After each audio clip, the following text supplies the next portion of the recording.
ഞാൻ കൃപാസനത്തെ പറ്റി അറിയുന്നത് എൻ്റെ ഒരു കൂട്ടുകാരി വഴി. കൃപാസനം എന്ന് പറഞ്ഞ പ്ലേസ് ഉണ്ട്, നീ അവിടെ പോകണം. എൻ്റെ OET കിട്ടുന്നില്ലായിരുന്നു, അതായിരുന്നു എൻ്റെ പ്രശ്നം. അപ്പോൾ അവൾ ഇവിടെ വന്നു, പ്രാർത്ഥിച്ചതിൻ്റെ ഫലമായിട്ട് അവൾക്ക് OET കിട്ടി.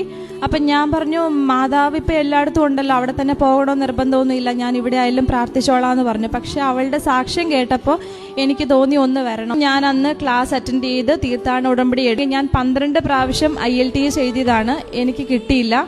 അതിനുശേഷം ഇന്ന് ഇതെന്റെ 6th അറ്റംപ്റ്റ് OET-യിലാണ് ഞാൻ ക്ലിയർ ചെയ്ത്. എക്സാം എഴുതി ഞാൻ ജൂൺ 11-ന്. ഉടമ്പടി കാശുരൂപ ഞാൻ ഈ ഉള്ളം കയ്യിൽ വെച്ചിട്ട് പെൻസിൽ പിടിച്ച് ഈ കയ്യിൽ പിടിച്ചുകൊണ്ടായിരിക്കണത്, ഈ കയ്യിൽ തന്നെ, മറ്റേ കയ്യിൽ പോലും ഞാൻ മാറ്റി പിടിച്ചില്ല.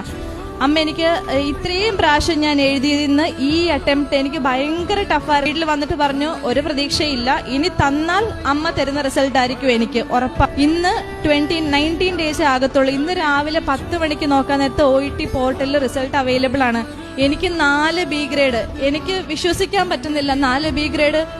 റീഡിങ്ങിന് 360 എന്ന് പറയുന്നത് അത്യാവശ്യം നന്നായിട്ട് എഴുതണം. അതിനുള്ള ഒന്നും ഞാൻ എഴുതിയിട്ടില്ല. എനിക്ക് അമ്മ തന്ന ഈ അനുഗ്രഹം പറഞ്ഞറിയിക്കാൻ പറ്റത്തില്ല. അമ്മ മാതാവിന് 1000 നന്ദി.